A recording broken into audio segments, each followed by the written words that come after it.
প্রভুর মহিমা হোক। আসুন আমরা এই অংশটা থেকে মথি লিখিত সুসমাচার 4 অধ্যায় 1 থেকে 11 এবং এই অংশটা থেকে আজকে আমরা কিছু শিখব, যেখানে হেডিং আমরা দেখতে পাচ্ছি প্রভু যীশু খ্রিস্টের পরীক্ষা, তাই না? নতুন নিয়মে টোটাল 4টে সুসমাচার আছে এবং মথি হচ্ছে কি আমাদের অনুসারে প্রথম সুসমাচার, কেননা নতুন নিয়মের পেজ খুললেই প্রথমে আমরা মথি পাই, কিন্তু মথি প্রথম সুসমাচার নয়। মার্ক হচ্ছে প্রথম সুসমাচার, ফার্স্ট যে সুসমাচারটা নতুন নিয়মে যেটা লেখা হয়েছিল সেটা হচ্ছে মার্ক লিখিত সুসমাচার। তাহলে এইভাবে কেন আছে পাস্টর বাবু? অ্যাকচুয়ালি আমাদেরকে বোঝানোর জন্য, যাতে আমরা যারা পাঠক, যারা বাইবেল পড়ছি, আমাদের যেন বুঝতে সুবিধা হয়, সেই কারণে বাইবেলের বইগুলোকে সিস্টেম্যাটিক্যালি বা ক্রম অনুসারে এই বইগুলোকে সাজানো হয়েছে। তো যে সুসমাচারটা থেকে আমরা আলোচনা করছি, মথি লিখিত সুসমাচার, এই সুসমাচারটার বিষয়ে আপনাদেরকে কিছু কথা বলি। মথি লিখিত সুসমাচারের লেখক হচ্ছে মথি নিজে, এবং তিনি এই সুসমাচারটা প্রায় 50 থেকে 60 খ্রিস্টাব্দ মধ্যে তিনি কি করেছিলেন, প্রায় লিখেছিলেন। এবং মথি কে ছিলেন? একজন করগ্রাহী বা ট্যাক্স কালেক্টর, এবং তার আরো এক নাম ছিল, যে নামটা হচ্ছে লেবি বা লিভাই বলা হয় ইংলিশে।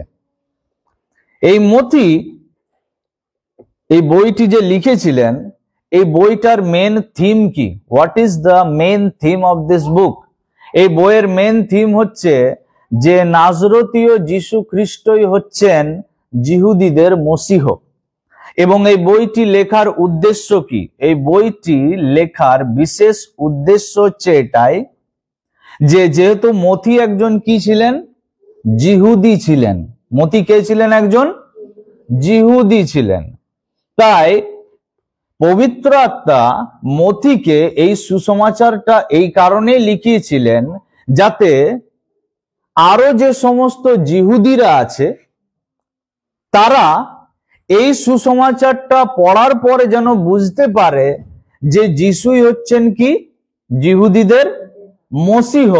এই কারণেই এই সুসমাচারটাকে মথির দ্বারা লেখানো হয়েছিল। আপনারা দেখতে পাবেন মথি লিখিত সুসমাচারের 1 অধ্যায়ে কি আছে। প্রথমেই দেখুন কি আছে, যারা বাইবেল পড়ে তারা জানবে। মথি লিখিত সুসমাচার তার 1 অধ্যায়ে কি আছে? প্রভু যীশু খ্রিস্টের বংশাবলী। কেন প্রভু যীশু খ্রিস্টের বংশাবলী এখানে আছে জানেন আপনারা? কেননা যারা জিহুদি জাতি, তারা আজকেও, এই জিহুদি জাতিরা আজ পর্যন্ত অপেক্ষা করছে তাদের মসিহ বা মেসায়ার জন্য। তারা এখনো পর্যন্ত অপেক্ষা করছে। তারা বিশ্বাস করে না যে যিশু হচ্ছে কি মসিহ। জিহুদীদের মসিহ হিসেবে তারা যিশুকে মানে না। কিন্তু মথি এই কারণেই এই সুসমাচারটা লিখেছিলেন, বা পবিত্র আত্মা এই কারণেই তাকে লেখাচ্ছিল, যাতে জিহুদীদের যে মসিহ, জিহুদীরা বিশ্বাস করে যে জিহুদীদের মসিহ কোথা থেকে আসবে? সে দাউদের গোত্র থেকে বা দাউদের বংশ থেকে সে আসবে। এবং এই কারণেই আমাদেরকে এখানে প্রভু যীশু খ্রিস্টের বংশাবলী দেওয়া হয়েছে, যাতে আমরা যখন এই বংশাবলীটা পড়বো তখন আমরা বুঝতে পারবো যে তিনি দাউদ এবং জিহুদার গোত্র থেকে তিনি কি হচ্ছেন, আসছেন। তো যারা জিহুদি পাঠক তারা এই বংশাবলীটা পড়েই বুঝতে পারবে যে যিশু হচ্ছেন কি আসলে জিহুদীদের মসিহ, যার জন্য জিহুদীরা এখনো পর্যন্ত অপেক্ষা করছে। তখন যিশু দিয়াবল দ্বারা পরীক্ষিত হইবার জন্য আত্মা দ্বারা প্রান্তরে নিত হইলেন। আচ্ছা, এরপর এখানে যেটা লেখা আছে সেটা কিন্তু আমি তোমাদেরকে এখনই দেখাবো। যেখানে যেটা লেখা আছে সেটা কিন্তু আমিও পড়ে একটু কনফিউজ হয়ে গেছিলাম কিছু সময়ের জন্য। লেখা রয়েছে যে Jesus was led by the spirit, অর্থাৎ প্রভু যীশু খ্রিস্ট কি নিলেন? বাপ্তিস্মা নিলেন যোহন বাপ্তাইজোর কাছে। আর তারপর বাইবেল কি বলছে? যে পবিত্র আত্মা কপতের ন্যায় তার উপরে এলো, এবং পবিত্র আত্মা, এবার বাইবেল বলছে যে পবিত্র আত্মা তাকে কি করলেন? পরিচালনা করে কোথায় নিয়ে গেলেন? প্রান্তরে নিয়ে গেলেন, দিয়াবলের দ্বারা কি হওয়ার জন্য? পরীক্ষিত হওয়ার জন্য। তাই তো এখানে লেখা আছে পরীক্ষা, অ্যাকচুয়ালি পরীক্ষা নয়, এখানে টেম্পটেশন লেখা আছে ইংলিশে। টেম্পটেশনের বাংলা হচ্ছে প্রলোভন। যাকব 1 অধ্যায় 13 পদ এবং 14 পদ।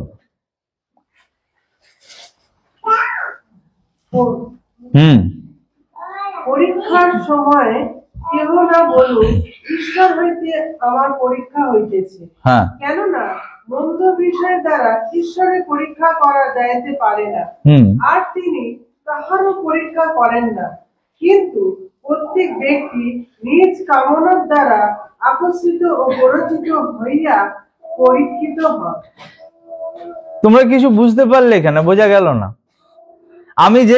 আমার যেটা কনফিউশন এখানে, পবিত্র আত্মা প্রভু যীশু খ্রিস্টকে দিয়াবলের দ্বারা পরীক্ষিত লেখা আছে এখানে, অ্যাকচুয়ালি টেম্পটেশন, প্রলোভিত হওয়ার জন্য কোথায় নিয়ে গেলেন? প্রান্তরে। এবারে যখন আমরা যাকবে পড়ছি, তার 1 অধ্যায় 13 এবং 14 পদে লেখা রয়েছে যে কোনো মানুষ না বলুক that I am tempted of God. যাকবে কি লেখা রয়েছে? প্রলোভনের সময়। আসলে ইংলিশ ট্রান্সলেশনটা কি হবে? প্রলোভনের সময়। এখানে টেম্পটেশন লেখা আছে ইংলিশে। তো প্রলোভনের সময় কোনো মানুষ না বলুক যে তাকে ঈশ্বর কি করছে? টেম্পটেশনে ফেলেছে। কেন? ঈশ্বর কোনো মানুষকে কি করে না কখনো। এবারে দুটো বিষয় কন্ট্রাডিক্ট করছে কি না একে অপরের সঙ্গে? কন্ট্রাডিকশন দেখতে পাচ্ছি আমরা। এক জায়গায় দেখছি যে পবিত্র আত্মা নিজে যিশুকে নিয়ে যাচ্ছে পরীক্ষিত হওয়ার জন্য, আর এখানে লেখা রয়েছে যে ঈশ্বর কাউকে পরীক্ষা করে না। প্রভু যীশু খ্রিস্ট তার যে জন্ম আর আমাদের জন্মের মধ্যে হিউজ ডিফারেন্স আছে, পার্থক্য আছে।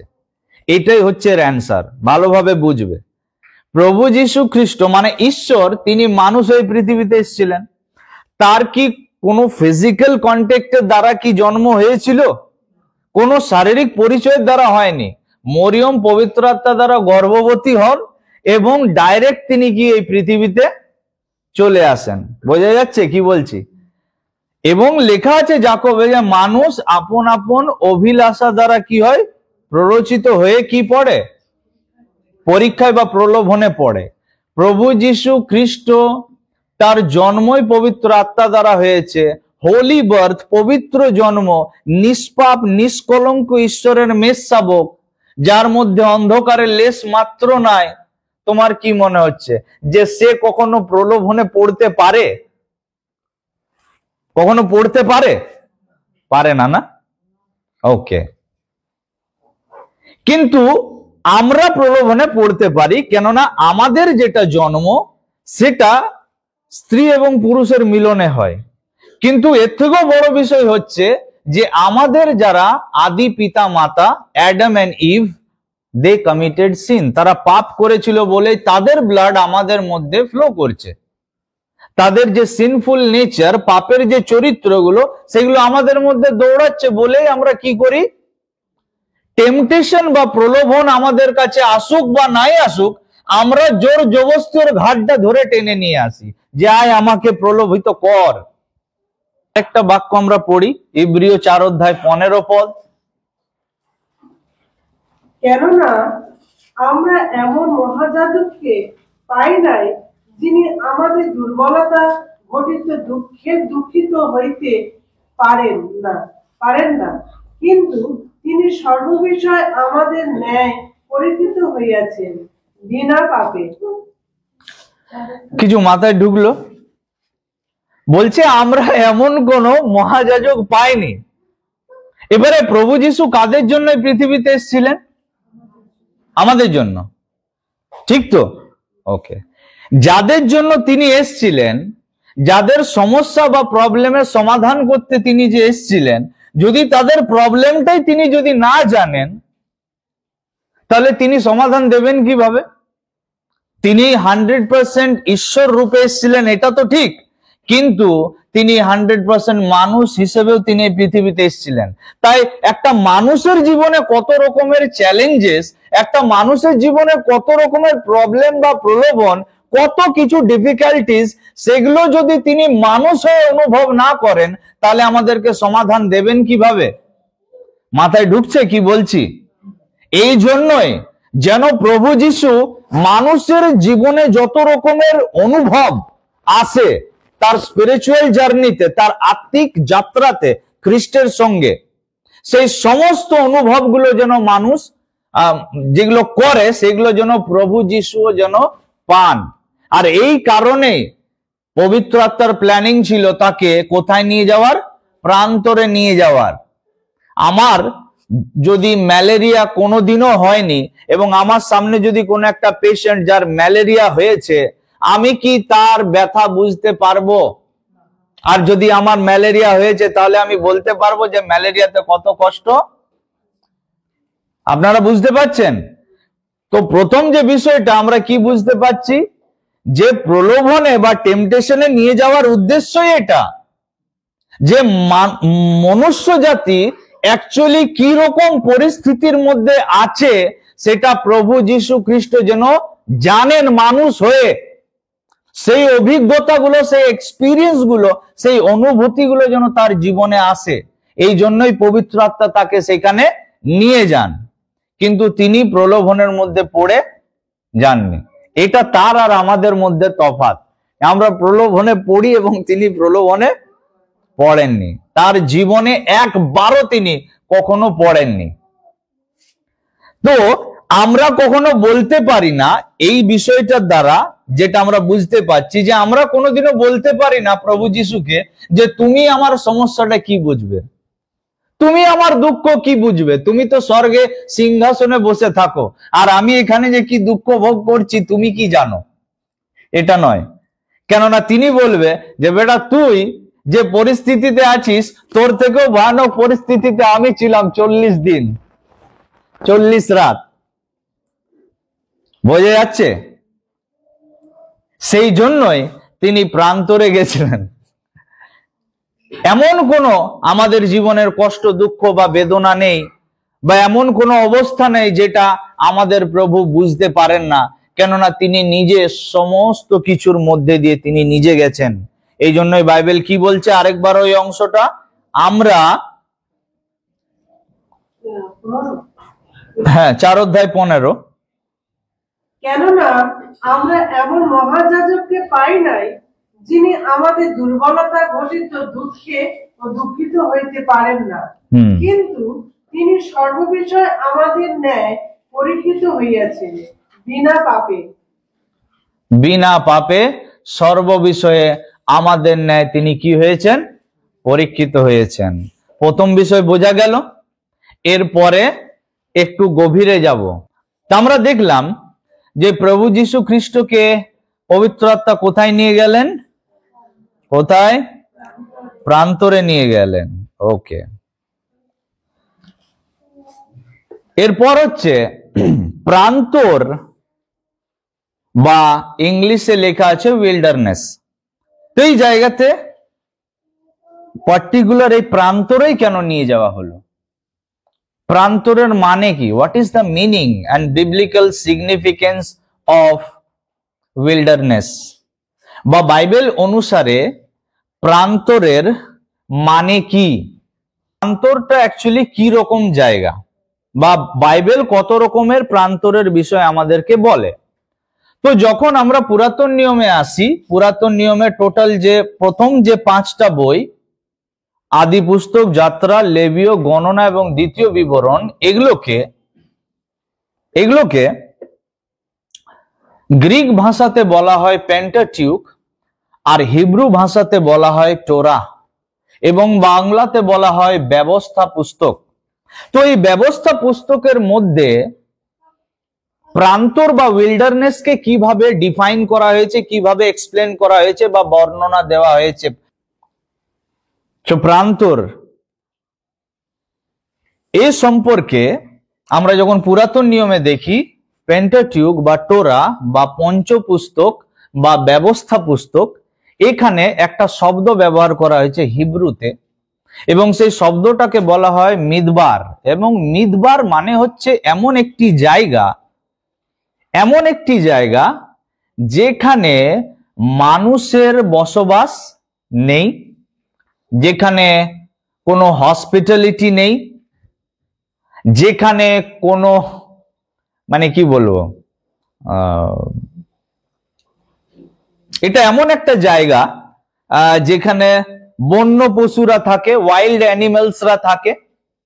এছাড়া এই জায়গাটা কিন্তু কি বলবো, কাল্টিভেশন বা চাষবাসের অনুপযোগী জায়গা। ছোট ছোট ঘাস দেখতে পাওয়া যায়, সেই কারণে অনেক সময় যারা শেফার্ড বা যারা মেষ পালক, তারা কি করে, তাদের গৃহপালিত কিছু পশুদেরকে প্রান্তরে বা উইল্ডারনেসে নিয়ে যায় চরানোর জন্য। যেমন মোশি গিয়েছিলেন, ঠিক তো। এইটা হচ্ছে অ্যাকচুয়ালি একটা প্রান্তরের ছবি।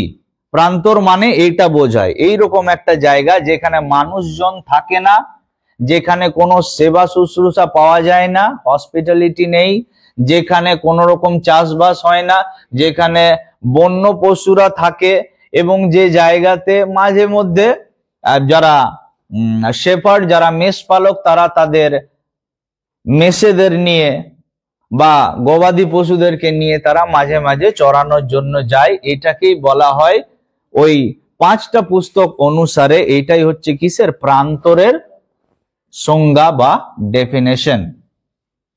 নাম্বার 1 হচ্ছে 4 ধরনের আমরা প্রান্তরের বিষয়ে আমরা পুরাতন নিয়মে দেখতে পাই।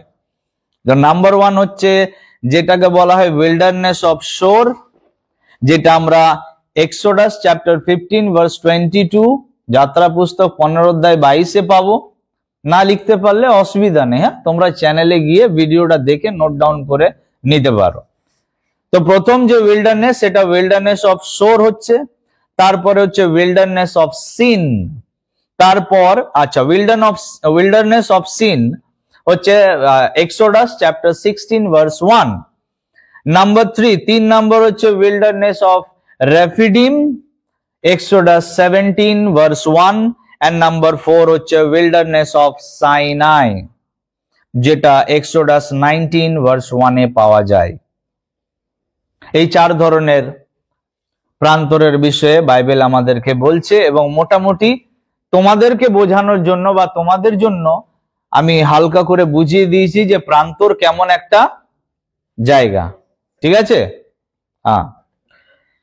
এরপর প্রান্তরের মানে কি আমরা সেটা বুঝবো। বাইবেলে প্রত্যেকটা বিষয়ের এক একটা মানে আছে, প্রত্যেকটা বিষয়ের এক একটি মানে আছে। তো প্রান্তরের মানে কি আগে আমরা বুঝে নিই। এখানে পবিত্র আত্মা প্রভু যীশু খ্রিস্টকে প্রান্তরে নিয়ে গেলেন, এবং কখনো কখনো কোনো ব্যক্তি সে নিজেই প্রান্তরে যায়। প্রান্তরের অ্যাকচুয়ালি মানে কি? ঈশ্বর কখনো কখনো আমাদেরকে উইল্ডারনেস বা প্রান্তরে নিয়ে যান, বা কখনো কখনো আমরা নিজেরা উইল্ডারনেসে বা প্রান্তরে গিয়ে আমরা টাইম কাটাই। উইল্ডারনেসের মানে কি? প্রথম যে মানে হচ্ছে সেটা হচ্ছে উইল্ডারনেস বা প্রান্তর হচ্ছে is a place of separation. প্রান্তর হচ্ছে আলাদা হওয়ার বা একটা বিচ্ছেদের জায়গা বোঝায়। ইসরায়েল জাতি 430 বছর তারা কোথায় ছিল? 430 বছর ইসরায়েল জাতি ছিল মিশর দেশে। কোথায়? বন্ধনে, কৃতদাস হয়েছিল তারা। এবং ঈশ্বর কি করলেন? এই ব্যক্তিগুলোকে, তার মনোনীত জাতিকে উদ্ধার করার জন্য আলাদা করার জন্য, বার করার জন্য সেইখান থেকে, মিশর থেকে তিনি মোশিকে পাঠালেন। এবং মোশি কি করলেন, মিশর থেকে এই এত লোকেদেরকে কি করলেন, বার করে কোথায় নিয়ে এলেন? কোথায়? প্রান্তরে। তাহলে ওরা কি হলো? তারা আলাদা হয়ে গেল। কোথার থেকে? মিশর থেকে। তোমরা জানো 430 বছর ধরে মিশর দেশে তারা থেকে তারা ভুলেই গেছিল তাদের পরিচয় কি। তারা ভুলেই যায় তাদের পরিচয়টা আসলে কি। 430 বছর ধরে এরা, ইসরায়েলীয়রা, এরা মিশরীয়দের মতো আচরণ করছিল। যেমন আমরা আজকে ভুলে গেছি, মানুষ হয়ে আমরা জানোয়ারের মতো আচরণ করি। দেখবে নিজেদের ভেতরটা তোমরা তাকিয়ে দেখবে। আমি আগে বুঝতাম না, কিন্তু যেভাবে আমি প্রভুকে জানতে শুরু করি, তার সময় টাইম স্পেন্ড করতে শুরু করি, আমি বুঝতে শিখি যে অ্যাকচুয়ালি আমিও একটা সময়ে ওই মিশর দেশেই ছিলাম, কিন্তু প্রভু আমাকে মিশর দেশ থেকে বার করে প্রান্তরে নিয়ে আসে, উইল্ডারনেসে নিয়ে আসে। তারা 430 বছর সেখানে থেকে তাদের মতোই মানসিকতা তাদের তৈরি হয়ে যায়। সেখানে থেকে তারা মিশরের দেবী দেবতাদের কি করছিল, তারা ঈশ্বর মানা করেছিলেন তাদেরকে যে তোমরা পরজাতীয়দেরকে বিবাহ করবে না, এবং তারা কি করতে শুরু করে, ইসরায়েল জাতি সেইখানে মিশরের ছেলেদের আর মেয়েদের কি করছে, বিয়ে করতে শুরু করে, তাই না? সর্বপ্রকার মিশর দেশের ইনফ্লুয়েন্স আর প্রভাব থেকে, প্রতিমা পূজার প্র্যাকটিস থেকে, পরজাতীয়দের বিবাহ করা থেকে, বিভিন্ন রকম নোংরামি করা থেকে ঈশ্বর আমাদেরকে কি করতে চায়, আলাদা। কি তোমাদের মধ্যে কতজন আছো যারা বুকে হাত দিয়ে বলতে পারবে যে আমরা যেগুলো আমি বলছি এগুলো তোমরা করনি? তাই না? এই জন্য ঈশ্বর চায় আমাদেরকে ওইখান থেকে কোথায় আসতে, আমাদেরকে বলছে কোথায়? কোথায়? প্রান্তরে এসো, প্রান্তরে। এইখানে প্রভু আমাদেরকে নিয়ে আসতে চায়। Number 2, wilderness is a place of preparation. প্রান্তর হচ্ছে প্রস্তুতির জায়গা।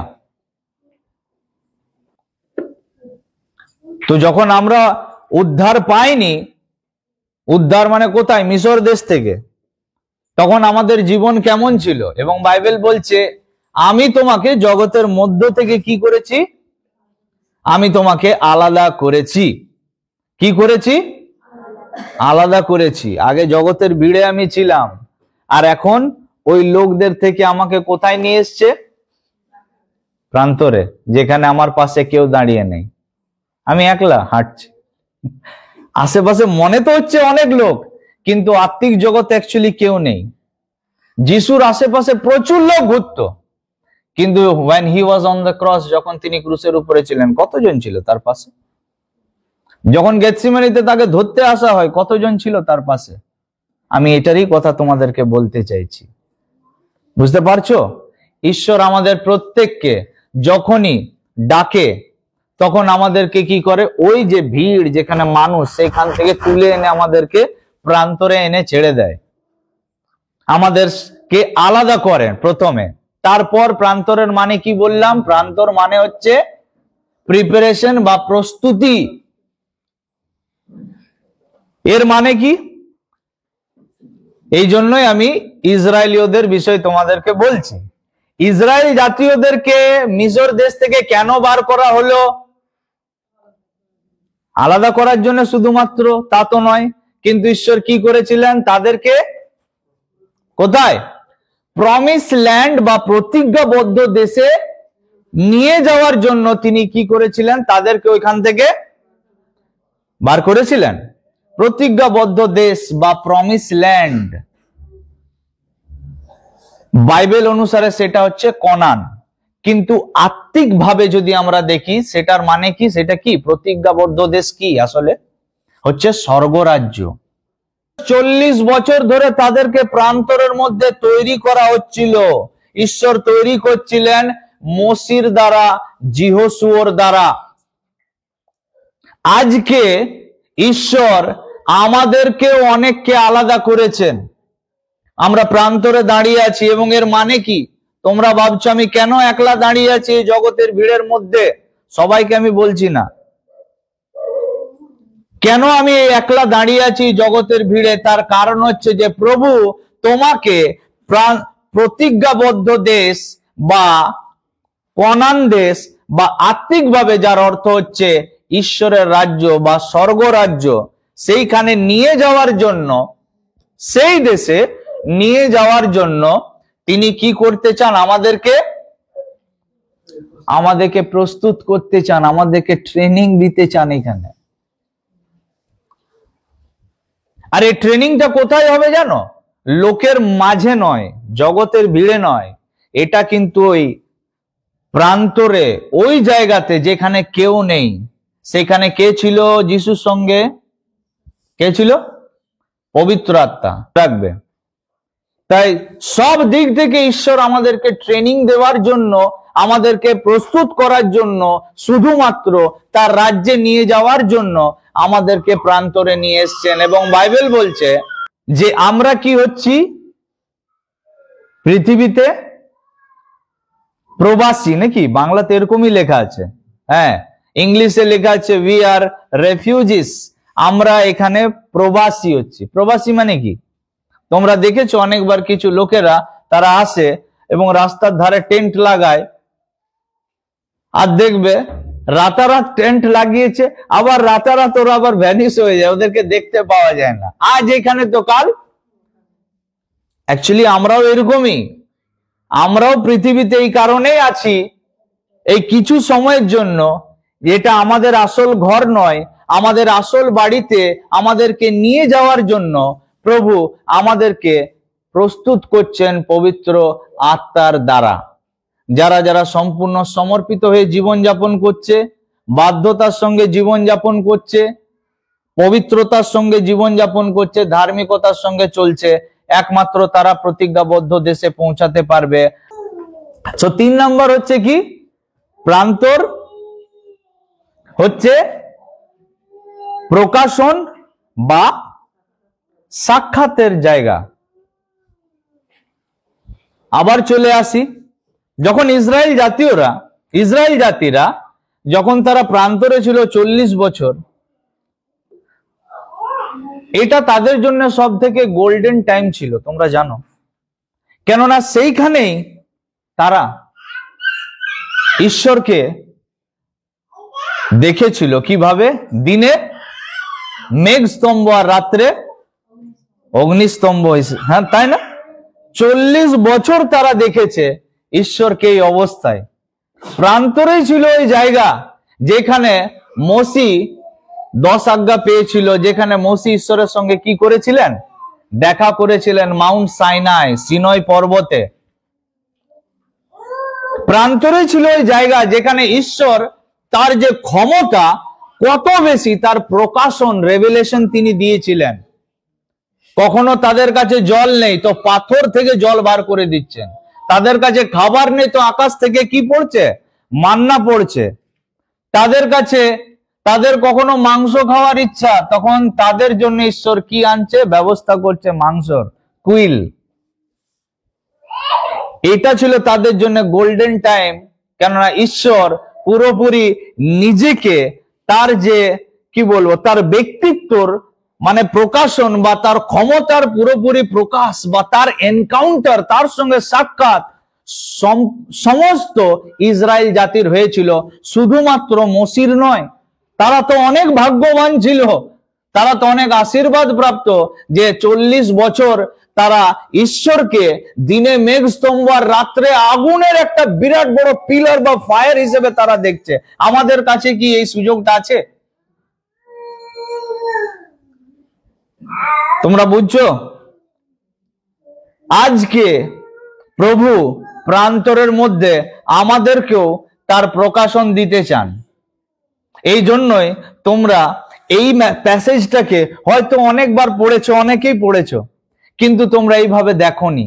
তার কারণ শেষ সময় मैं अपनी आत्माओं को उंडे लूंगा। আর যখন শেষ সময়, আজকে প্রিপারেশন, প্রস্তুতির দিন, এবং তিনি আজ যারা যারা প্রান্তরের মধ্যে আছে তারা প্রস্তুতি নিচ্ছে ঈশ্বরের সঙ্গে বিরাট বড় বড় প্রকাশন এবং রেভেলেশন, যেগুলো গোপন ছিল এত বছর ধরে, সেগুলো প্রকাশ হবে এরপরে আমাদের সামনে। তোমরা বুঝতে পারছো? যেগুলো এখনো পর্যন্ত গোপন ছিল সেগুলো প্রকাশিত হবে। জিরোমিও 33:3 লেখা রয়েছে, 33 অধ্যায় 3, আমাকে ডাকো আর আমি তোমাকে উত্তর দেব, এবং এমন মহৎ এবং নিগুড় বিষয় সকল বলবো যেগুলো তোমরা জানো না। আজকে প্রভু আমাদেরকে জানাচ্ছেন, প্রকাশন দিচ্ছেন আমাদের কাছে। অনেক অনেক সামর্থ্যের সঙ্গে আমরা প্রভুর প্রকাশন আমরা দেখতে পাচ্ছি, এবং অনেকের সঙ্গে তার এনকাউন্টার বা তার সাক্ষাৎ আজকে আমাদের হচ্ছে। This is the time. কিন্তু যারা প্রান্তরে আছে একমাত্র তারাই এটার সুবিধা নিতে পারবে। যারা মিশর দেশে জীবনযাপন করছে ওই নোংরামির মধ্যে, তারাই সুবিধা পাবে না। তাদের জন্য এই সমস্ত ব্লেসিং গুলো, আশীর্বাদ গুলো নয়। লেখা রয়েছে যে 40 দিবারাত অনাহারে থাকিয়া শেষে ক্ষুধিত হইলেন। এবারে প্রভু যীশু খ্রিস্ট তিনি কতদিন, হাউ মেনি ডেজ? 40 দিন পর্যন্ত তিনি উপবাসে ছিলেন, 40 দিন 40 রাত। এই যে আমি তোমাদেরকে বলছিলাম না যে বাইবেলে যা কিছুই লেখা আছে তার একটা কিছু মানে আছে। কোনো কিছুই এমনি অ্যাক্সিডেন্টলি কিছু লেখা নেই, বা মানে কি বলবো অর্থহীন, কোনো মানেই নেই, মিনিংলেস ভাবে কিছু লেখা আছে তা নয়। ফর এক্সাম্পল, এই যে তোমরা এখানে দেখছো না, লেখা রয়েছে 40 দিন। কেন প্রভু যীশু খ্রিস্ট 41 দিন কেন ফাস্টিং এ ছিলেন না ওখানে? কেন 42 দিন তিনি কেন সেখানে উপবাসে ছিলেন না? 39 দিনও তো থাকতে পারতেন, ঠিক তো? কিন্তু 40 দিনই কেন সেখানে উপবাসে থাকলেন? বাইবেল আমাদেরকে কিছু বলতে চাইছে। যেমন ফর এক্সাম্পল, উদাহরণস্বরূপে বাইবেলে আমরা বিভিন্ন জায়গাতে বাইবেলে এই যে 40 যে নাম্বারটা বা সংখ্যাটা, এটা আমরা বিভিন্ন জায়গায় বাইবেলে দেখতে পাই। নোহ জলপ্লাবন 40 দিন, আচ্ছা 40 রাত। ইসরায়েল জাতিদের কথা বলছিলাম, তারা 40 বছর কোথায় ছিল? প্রান্তরে ছিল। আচ্ছা, তারপরে যে সমস্ত স্পাইসেস বা গুপ্তচরদেরকে পাঠানো হয়েছিল প্রমিস ল্যান্ড বা প্রতিজ্ঞাবদ্ধ দেশ ময়না তদন্ত করার জন্য, তারা কতদিন সেখানে ছিল? 40 দিন, 40 ডেজ ছিল।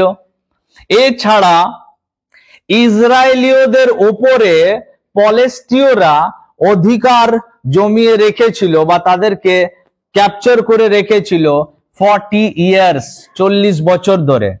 এছাড়া 3 জন কিং বা 3 জন রাজা যাদের নাম হচ্ছে সোল, ডেভিড, সোলোমন, এরা 40 বছর 40 ইয়ার্স তারা রাজত্ব করেছিলেন।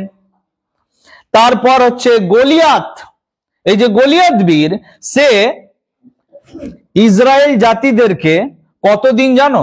40 দিন ধরে তারা 40 দিন ধরে গলিয়াত ইসরায়েলীয়দেরকে কি করেছিল? টিটকারি করেছিল, টোন্ট করেছিল। এরপর মোসি, এলিও, যিশু এরা 40 দিন ফাস্টিং করেছিলেন। এছাড়া জোনা কে কোথায় যেতে বলা হয়েছিল? নিনবিতে, এবং নিনবিদের লোকদের হাতে সময় কত ছিল জানো? তাদের কাছে সময় দেওয়া হয়েছিল মন পরিবর্তনের জন্য 40 দিন। এবং প্রভু যীশু খ্রিস্ট পুনরুত্থিত হওয়ার পর কতদিন পৃথিবীতে ছিলেন? 40 দিন পর তিনি স্বর্গে গেলেন। কি মনে হয় যেগুলো এমনি এমনি লেখা আছে? না, এমনি লেখা নেই। বাইবেলে যেখানে যেখানে যতবার আমরা 40 এই শব্দটা পাই, নাম্বার 40, এই 40 যে নাম্বারটা হচ্ছে, এই নাম্বারটা আমাদেরকে কিছু বলতে চায়। তো number 40 represent divine transition and new beginning. এই যে 40 যে নাম্বারটা আছে, এটা কি একটা ট্রানজিশন, ডিভাইন ট্রানজিশন, বা কি বলবো, আত্মিক জীবনে একটা স্পিরিচুয়াল পরিবর্তনের কথা আমাদেরকে বলে, বা নিউ বিগিনিং, নতুন একটা স্টার্ট বা শুরুর কথা বলে। 40-এর মানে হচ্ছে এটা। তাছাড়া নাম্বার 40, এই 40 নাম্বার কখনো টেস্ট পরীক্ষা, ট্রায়ালস বা জাজমেন্ট, বিচারের কথা আমাদেরকে বলে। বোঝা যাচ্ছে কি বলছি? বাইবেলে বিভিন্ন জায়গায় আমরা দেখতে পাবো, বিভিন্ন জায়গাতে বাইবেলে আমরা নাম্বার আর সংখ্যা দেখতে পাই, যেমন 3, 7 দেখতে পেয়েছি। তো 40-এর মানে হচ্ছে এটাই।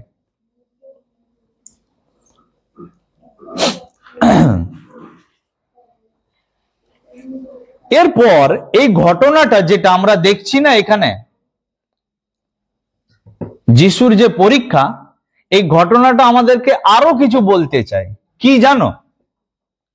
এটা হচ্ছে পুরাতন নিয়মে যে মানুষগুলো ফেল হয়েছিল, নতুন নিয়মে অ্যাকচুয়ালি তার রিপিটেশন হচ্ছে। নতুন নিয়মে রিপিটেশন প্রভু যিশু করছেন, এবং সেগুলোকে যে মানুষ ফেল হয়ে গেছিল পুরাতন নিয়মে যেগুলো করতে, নতুন নিয়মে তারা সাকসেসফুল হচ্ছে। এটা রিপিটেশন ঘটনা। বলি তোমাদেরকে, দেখো এখনই তোমাদের মাথা খুলে যাবে।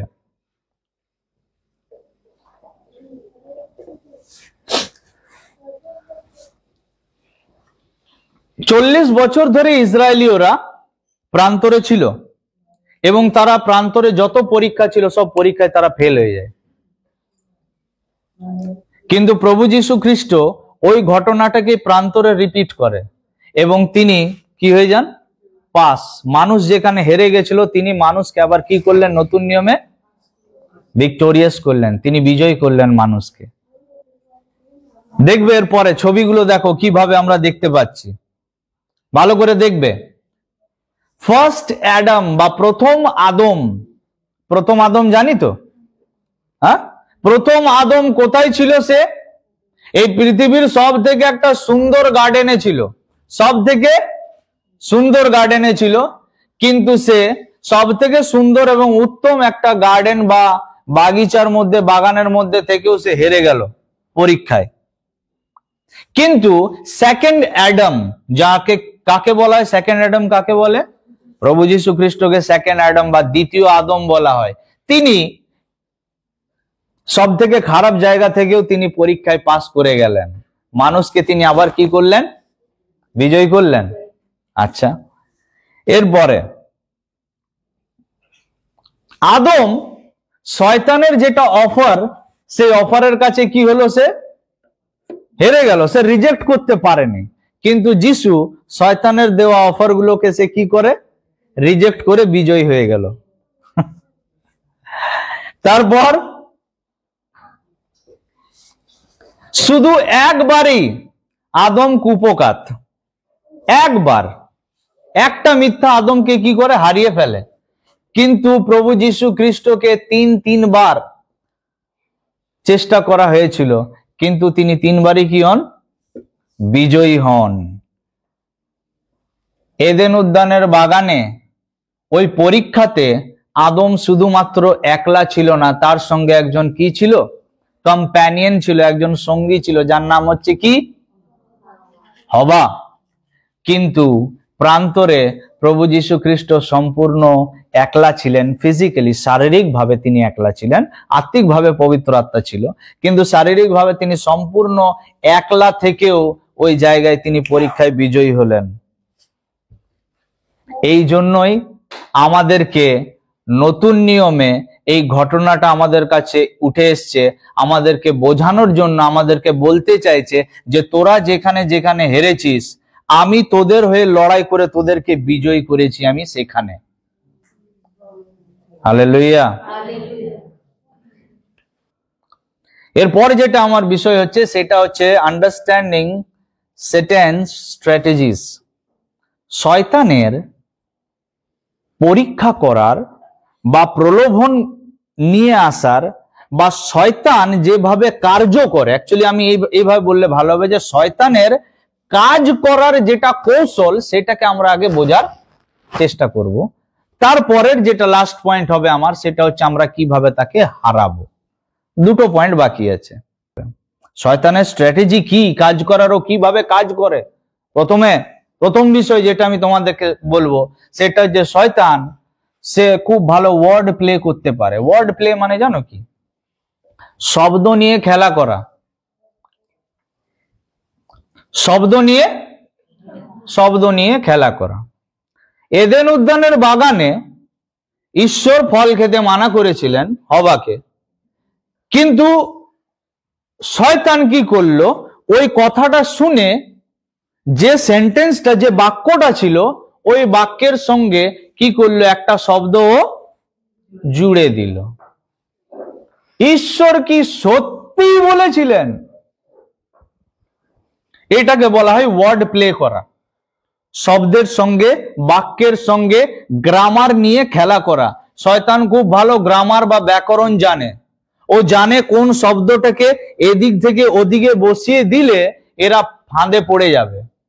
এবং যিশুর কাছে এসে ও বারবার একটা কথা কিন্তু বারবার বলছে, ভালো করে ধ্যান দিয়ে দেখবে। শিষ্যদেরকে জিজ্ঞেস করছিলেন, শিষ্যরা বিভিন্ন রকম কথা বললেন।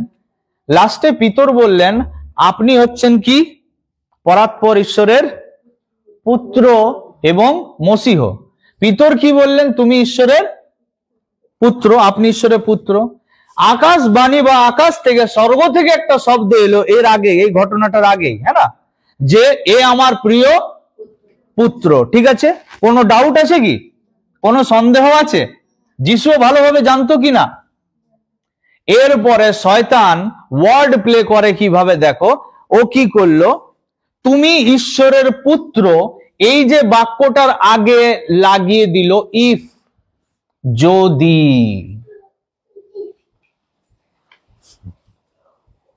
যদি তুমি ঈশ্বরের পুত্র হও, তাহলে রুটিটাকে কি, পাথরটাকে কি বলো? যদি তুমি ঈশ্বরের পুত্র হও তাহলে কি করো এখান থেকে? যদি তুমি ঈশ্বরের পুত্র হও তাহলে, বোঝা যাচ্ছে কি বলছি?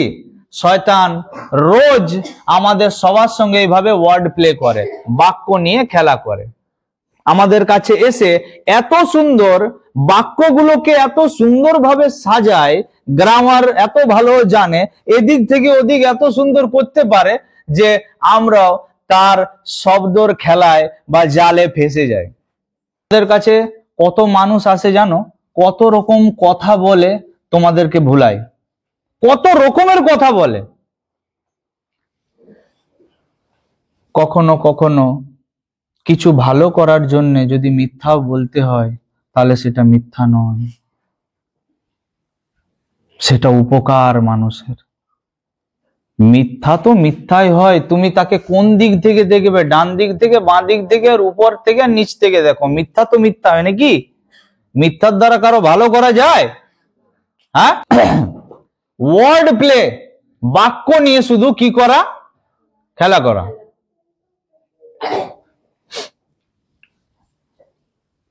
বুঝতে শেখো কোনটা ঈশ্বরের বাক্য আর কোনটা শয়তানের বাক্য। বুঝবে কিভাবে? যদি ঈশ্বরের বাক্য জানো তবে তো বুঝবে যে এটা শয়তানের বাক্য। প্রথম যোহন 2:16। কেননা জগতে যা কিছু আছে, জগতে কি আছে? চোখের অভিলাষ, মাংসের অভিলাষ আর জীবিকা দর্প, lust of eyes, lust of flesh and pride of life। Mainly এই তিনটে বিষয় দ্বারা শয়তান কি করে? মানুষকে পরীক্ষা করে। চক্ষুর অভিলাষ, মাংসের অভিলাষ আর জীবিকা দর্প। দেখবে এবারে এই তিনটে জিনিস দিয়ে কিভাবে শয়তান যিশুকে পরীক্ষা করছে। 3 এবং 4 পদ পড়ো, 3 এবং 4 পদ।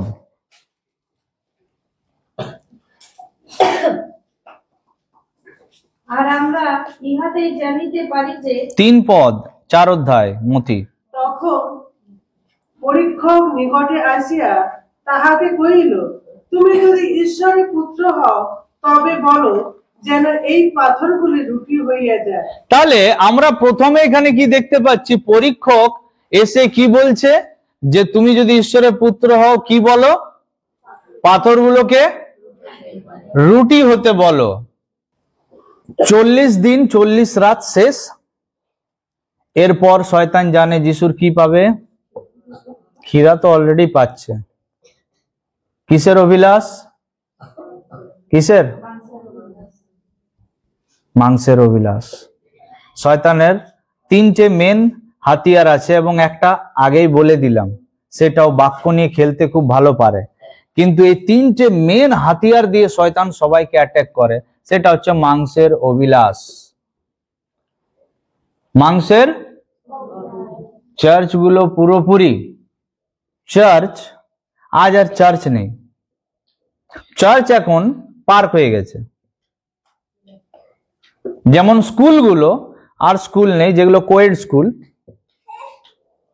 ছেলেমেয়েরা যেখানে একসাথে পড়ে, সেগুলো যেমন পার্ক হয়ে গেছে, তাই না? সেরকম চার্চ আজকে পার্ক। তোমরা বলো না, যারা যুবক যুবতী আছে, তোমরা বলো না যে তোমরা জানো না, তোমরাও হয়তো কেউ ইনভলভ আছো, তাই তো? আমরা চার্চে কি জন্য যাই, কি জন্য যাই, কি জন্য, কি করার জন্য? আরাধনা করার জন্য, ঈশ্বরের সঙ্গে সহভাগিতা করার জন্য, তাই তো? কিন্তু সবাই তো যায় না। তাদের মধ্যে বেশিরভাগ লোকেরই বিভিন্ন রকম ধান্দাবাজি থাকে, এবং তাদের মধ্যে একটি ধান্দা হচ্ছে, তো চার্চ হচ্ছে একটা ভালো জায়গা যেখানে যাও এবং সেখানে গিয়ে কি করো, বুঝতেই পারছো কি বলছি।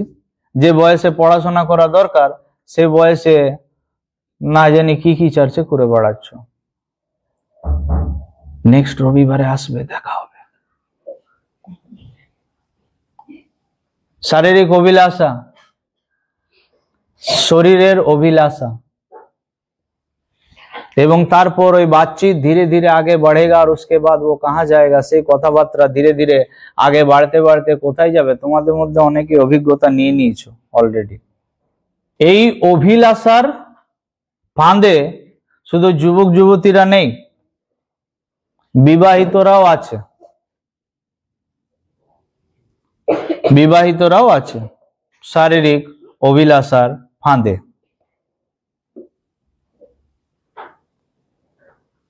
ছেলে মেয়েদের হাতে, যুবক যুবতীদের হাতে তোমরা ফোন দিয়ে দিয়েছো। মায়েরা বাবারা, তোমরা নিজেদেরকে কি করার জন্য, ভালো বাবা মা প্রমাণ করার জন্য, এবং তোমার ছেলে মেয়ে অন্ধকার রুমে কি প্র্যাকটিস করছে আর তোমার ছেলে মেয়েরা কোন বিষয়ে পিএইচডি করে ডক্টরেট করে বসে আছে, এটা তোমরা জানো না। কিছুদিন আগে এক মা আমাকে বলছিলেন তার মেয়ের বিষয়ে,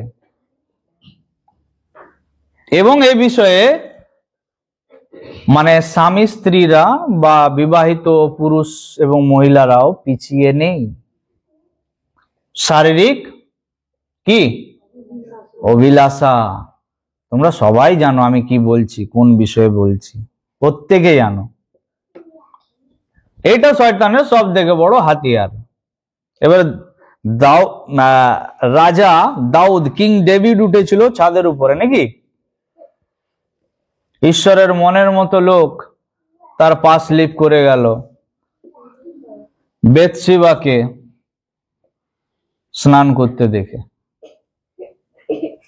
আসে পড়ে গেল।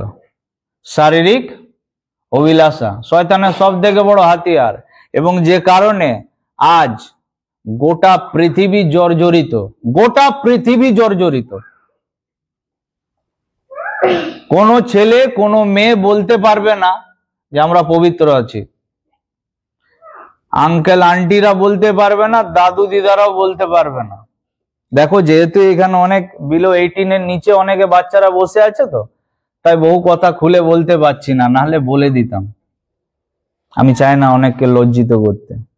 শরীরের অভিলাষা যেটা হচ্ছে তার সব থেকে বড় হাতিয়ার, এবং যেটা বুঝতে পেরেছিল কে জানো, যোসেফ।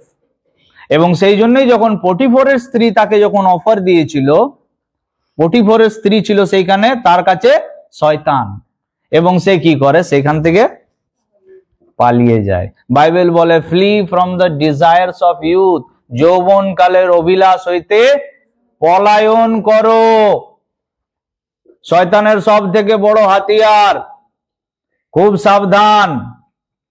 ঈশ্বর বিচার করতে আসছেন।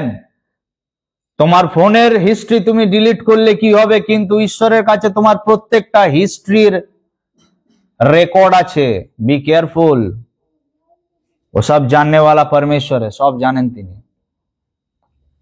নাম্বার 2, দ্বিতীয়, এরপর শয়তান যিশুকে কোথায় নিয়ে গেছে? ধর্মধামের চূড়াতে। আর সেখান থেকে বলছে ফেলে দাও নিজেকে, আর কি হবে? দূতেরা এসে তোমাকে তুলে নেবে, পায়ে আঘাত লাগবে না। এটা হচ্ছে প্রাইড অফ লাইফ, জীবিকা দর্প। ঠিক আছে? জীবনের জন্য, এই লাইফটাতে সারভাইভ করার জন্য, বেঁচে থাকার জন্য, এই লাইফটাকে ঠিকঠাক ভাবে চালানোর জন্য যত রকমের মানে কুপথ আছে, সব পথকে অবলম্বন করা, সেটা হচ্ছে শয়তানের সব থেকে বড় টেকনিক।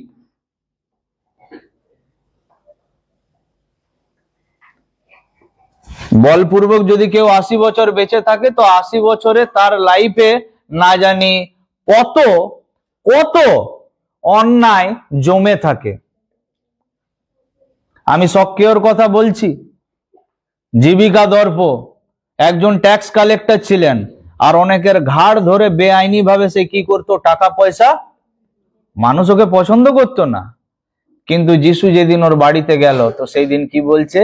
যত অন্যায় পূর্বক নিয়েছি ডবল ফেরত দিয়েছি।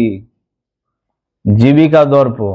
মনে রাখবে, অনেকে আমাকেও বলে আপনাকে দেব এত টাকা, কাজ করুন আমাদের সাথে। আমি বলে পারবো না, যিশু আমাকে ডেকেছে স্বয়ং, আর তিনি যেভাবে আমাকে ডেকেছেন কাজ করার জন্য, আমি সেইভাবেই করব। তুমি আমাকে লাখ টাকা দিলেও আমি তোমার কাছে মাথা নত করব না। আমি জানি একলা কাজ করার চ্যালেঞ্জেসটা অনেক বেশি, কিন্তু আমার সঙ্গে আমার পবিত্র আত্মা আছেন, তিনি আমাকে ঠিক পরিচালনা করবেন। এতগুলো বছর আমাকে সামলেছে, পড়তে দেয়নি, আগেও দেবে না, ধরে রাখবে। এবং যদি ধার্মিক 7 বার পড়ে তো তুলবে নিশ্চয়, এটা তার প্রতিজ্ঞা। বোঝা যাচ্ছে কি বলছি? যা পারো করো বেঁচে থাকার জন্য। কারো গাছের আম, কারো গাছের জাম, যত পারবে, যাকে যত পারবে ঝাড়ো, যাকে যত পারবে ঠকাও। আপনার ইয়েতে মোবাইলে ওটিপি এসছে একটা, দেখুন, খুলে দেখুন, আর তোমার অ্যাকাউন্ট থেকে মাল যত ছিল সব হাওয়া। চাকরিটা করিয়ে দেব, 3 লাখ লাগবে, টেবিলের তলায় পাস করলে কি হবে? তোমার জয়নিং লেটারটা হাতে চলে আসবে। জীবিকা দর্প। খুব সাবধান। Pride of life. শয়তান এইভাবে আমাদেরকে কি করে? সব সময় পরীক্ষা করে। 3 নাম্বার যেটা শয়তানের সব থেকে বড় হাতিয়ার, সেটা হচ্ছে কি? সেটা কি? লাস্ট অফ আইস, চক্ষুর অভিলাষ। হলো 3টে এলো এখানে, দেখতে পেয়েছো? এই 3টাই মেন ওর হাতিয়ার, বড় বড়, যেগুলোকে ইউজ করে আমাদেরকে ফেলানোর জন্য, পাপে আমাদের জীবনকে ধ্বংস করার জন্য। যিশুকে একটা অতি উচ্চ পর্বতে নিয়ে গেলেন আর তাকে সব দেখালেন, বলে দেখ যা আছে না সব তোকে দিয়ে দেবো, শুধু আমার সঙ্গে হাত মিলাতে হবে, আর কিছু না। প্রণিপাত করার মানে কি? আমাকে নিজের বাপ মেনে নে, আমার অধীনে হয়ে যা, আর যা আছে যত আছে দেখছিস তো, যা তোকে সব দিয়ে দেবো। চক্ষুর অভিলাষ, যে সমস্ত জিনিসগুলো তুমি দেখছো, সেগুলোকে পাওয়ার আকাঙ্ক্ষা, সেগুলোকে এনি হাউ, যে কোনো ভাবে হোক আমাকে ওটা পেতে হবে। আর এর জন্য তুমি যে সমস্ত পথগুলোকে অবলম্বন করছো, যে রাস্তায় তুমি হাঁটছো, শয়তান তোমাকে ফেলে দিয়েছে অলরেডি। লাস্ট পয়েন্ট, যে তাহলে কিভাবে এই বদমাসটাকে আমরা হারাবো, শয়তানকে কিভাবে হারানো যেতে পারে? নাম্বার 1, সর্বপ্রথম হচ্ছে তাকে হারানোর একটাই উপায়, তাকে হারানোর একটাই উপায়, আর সেটা হচ্ছে ইট ইজ রিটেন, লেখা আছে। তাকে হারানোর একটাই উপায়, আর সেটা হচ্ছে কি, ইট ইজ রিটেন, লিখা হ্যায়, লেখা আছে, তাকে বলতে হবে। কোথায় লেখা আছে? কোথায়? हाँ? वचन में ना, इसीलिए शैतान तो भाग नहीं रहा, क्योंकि वचन में है। तो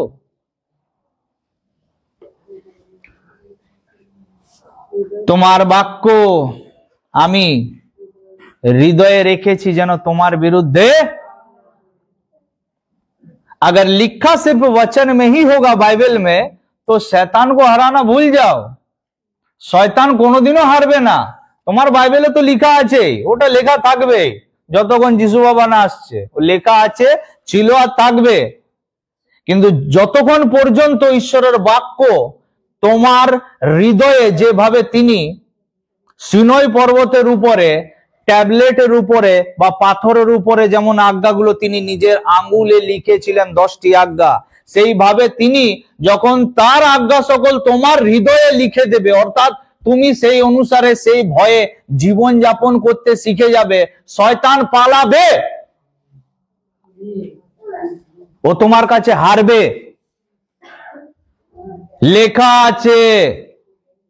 আর নতুন নিয়মে এরকম একটা ঘটনা ঘটেছিল জানো, যখন কিছু লোকেরা তারা একটা মেয়েকে ধরে নিয়ে এসেছিল, আর তাকে যিশুকে বাক্য থেকে বলছে যে মসির ব্যবস্থা বলে মেরে ফেলা হোক কে, আপনি কি বলছেন? তখন বাইবেল বলছে যে যিশু বসে লিখতে শুরু করলেন ভূমিতে। যিশু ওদেরকে দেখালো যে লেখা আছে। শয়তানকে যতক্ষণ পর্যন্ত তুমি না দেখাবে যে কি লেখা আছে, বাইবেল বলছে যখনই লিখতে শুরু করলো তখনই তারা সেইখান থেকে সবাই পালিয়ে গেল। যখন শয়তান দেখবে তার বাক্য তোমার হৃদয়ে, তোমার জীবনে লেখা আছে, সে তোমার কাছ থেকে পালাবে, আদারওয়াইজ ও পালাবে না। যিশু শুধু বলেনি যে লেখা আছে, যিশু তাকে বলছিল ভুলিস না যে লিখেছো এটা আমি। এখন মানুষ হয়ে এসছি, যা পারবি বলে যা, কিন্তু আমি যা লিখেছি তা আমি লিখেছি, আর আমি যা লিখেছি তা আমার ব্যক্তিগত জীবনে আমি পালনও করি, তা তুই আমার মধ্যে দেখতে পাবি। আর দেখ তোকে আমি কি বলছি, মানুষ রুটিতে নয় কিন্তু ঈশ্বরের মুখ থেকে নির্গত বাক্যর দ্বারা বাঁচে। 40 দিন তোকে প্রমাণ করে দেখালাম এবং এখনো বলছি, তুই আমার কাছে যাই অফার কর, আমি খাবো না। শুধু লেখা থাকলে হবে না, তোমার জীবনে লেখা আছে কিনা ঈশ্বরের বাক্য, এটা খুব গুরুত্বপূর্ণ। এইভাবে তুমি শয়তানকে হারাতে পারো। ঈশ্বরের বাক্য কোথায় লেখা আছে? তোমার গাড়িতে, তোমার আলমারিতে, তোমার ঘরের দেওয়ালে, তোমার ছাদের উপরে, তোমার দরজায় লেখা আছে ঈশ্বরের বাক্য। ভণ্ড, তারা নাম্বার 1 ভণ্ড। এই ভণ্ডগুলো জীবনে ঈশ্বরের বাক্য নেই, এরা শুধু রেফ্রিজারেটরে, ফ্রিজে আবার লিখে রাখে। ওদের ঘরের দরজায় পাবে যে এটা ঈশ্বরের ঘর, this is the house of the Lord, এটা ঈশ্বরের ঘর। আর যখন ভেতরে পা রাখবে দেখবে শয়তান গুলো সব ঘোরাফেরা করছে। হ্যাঁ, তো কাহা লিখা है ये मैटर करता है, কোথায় লেখা আছে ঈশ্বরের বাক্য।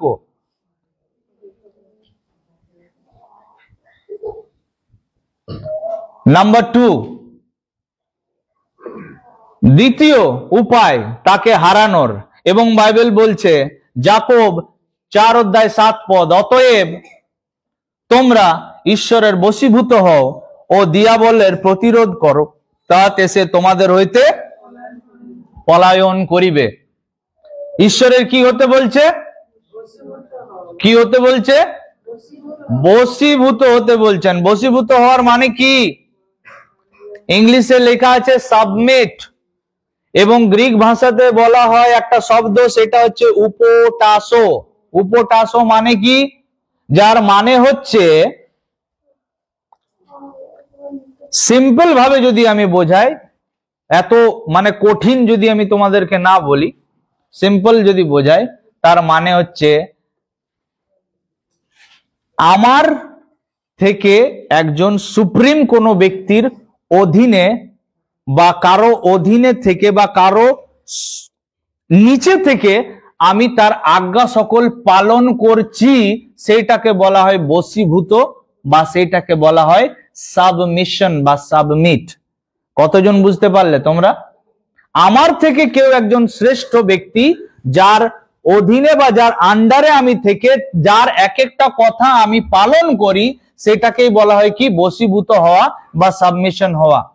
যেমন বাইবেল আজ্ঞা দিয়েছে আমাদেরকে কি?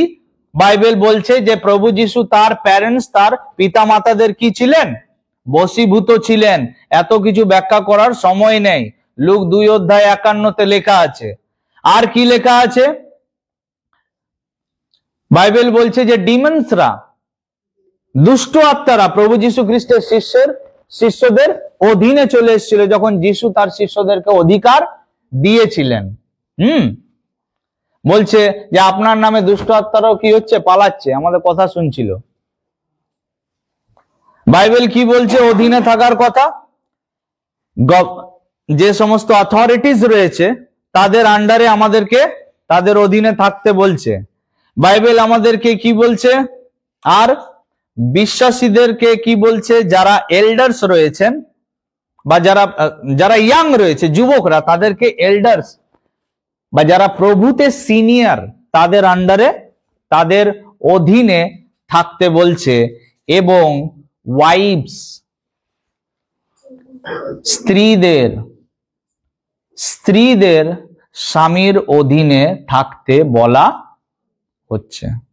অর্থাৎ স্বামী স্ত্রীর মস্তক অ্যাকর্ডিং টু বাইবেল, এবং বাইবেল অনুসারে স্বামী হচ্ছে কি? স্ত্রীর মাথা।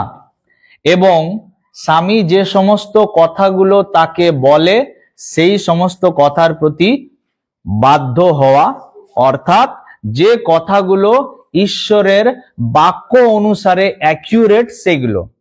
কেননা অনেকে আবার তো একে ওকে বিয়ে করে ফেলেছে, এবারে স্বামীও যদি এটা ওটা কথা বলে, এবারে আমি যেহেতু শিক্ষা দিচ্ছি তো আচ্ছা স্বামী বলেছে তো এটা না, ওই রকম আমি বলছি না। তো অধীন, বাইবেল প্রত্যেকটা ক্যাটাগরির মানুষদেরকে অধীনে থাকতে শিক্ষা দেয়। স্ত্রীদেরকে স্বামীর প্রতি, শিষ্যরা গুরুর প্রতি, ঠিক তো? আমাদেরকে গভর্নমেন্টস এর অধীনে।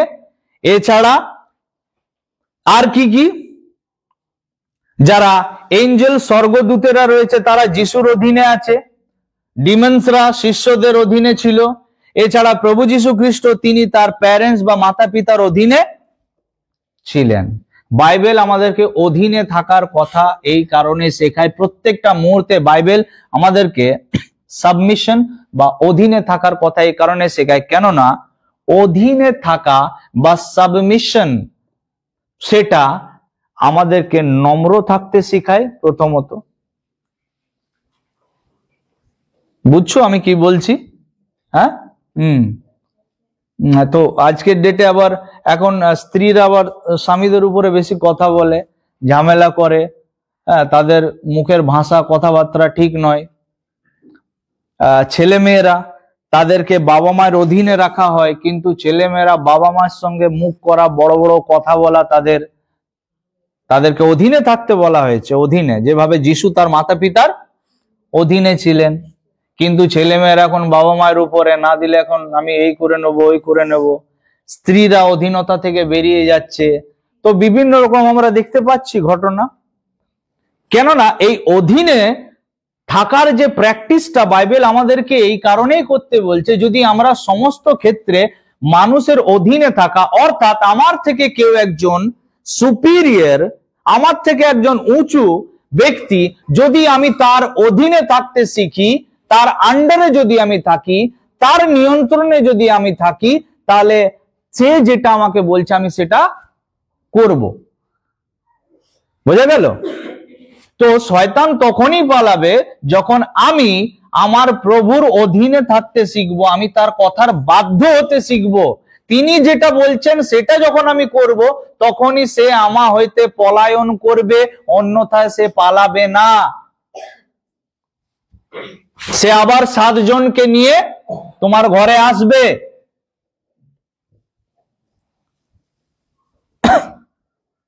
এবং লাস্ট যেটা উপায় শয়তানকে হারানোর, আর সেটা লেখা রয়েছে ইফিসিওতে, লেখা আছে ইফিসিও তার 6 অধ্যায় 11 পদ। দেখো লাস্ট এবং শেষ, ইফিসিও 6 অধ্যায় 11 পদ, তাড়াতাড়ি প্লিজ। ঈশ্বরের সমগ্র যুদ্ধসজ্জা পরিধান করো, যেন দিয়াবলের নানাবিধি চতুরি সম্মুখে দাঁড়াইতে পারো। হ্যাঁ, তাহলে দিয়াবলের চাতুরিতার বিরুদ্ধে দাঁড়াতে হলে বা তার সামনে দাঁড়িয়ে থাকা, তার মোকাবিলা করার জন্য কি করতে হবে? বাইবেল বলছে যুদ্ধ সজ্জা পরিধান করতে। এবারে এত কিছু ব্যাখ্যা করার এখন টাইম নেই, ইংলিশে বলছে আর্মার্স অফ গড, যুদ্ধ সজ্জা পরিধান করতে বলছে। অর্থাৎ এখানে লেখা আছে বেল্ট অফ ট্রুথ, সত্যের কটিবন্ধন, ব্রেস্ট প্লেট অফ রাইচিয়াসনেস, ধার্মিকতার বুক পাটা, shoes of gospel of peace, অর্থাৎ শান্তির সুসমাচারের পাদুকা, শিল্ড অফ ফেথ, বিশ্বাসের ঢাল, হেলমেট অফ সালভেশন, পরিত্রাণের মুকুট বা শিরস্ত্রাণ, and sword of the spirit, আত্মার খড়গ। যদি কোনো ব্যক্তির কাছে এই আত্মিক যে যুদ্ধসজ্জাগুলো, আত্মিকভাবে লড়াইটা যেহেতু আত্মিকভাবে, তো এই লড়াইটাকে লড়ার জন্য যার কাছে যুদ্ধসজ্জা আছে, সেই একমাত্র দিয়াবলকে পরাজয় করতে পারবে, সেই একমাত্র বিজয়ী হতে পারবে। এবং সেই দিন আমরা দেখেছি যে প্রভু যীশু খ্রিস্ট কিভাবে প্রান্তরের মধ্যে এই দিয়াবলকে হারিয়েছিল, তাই না?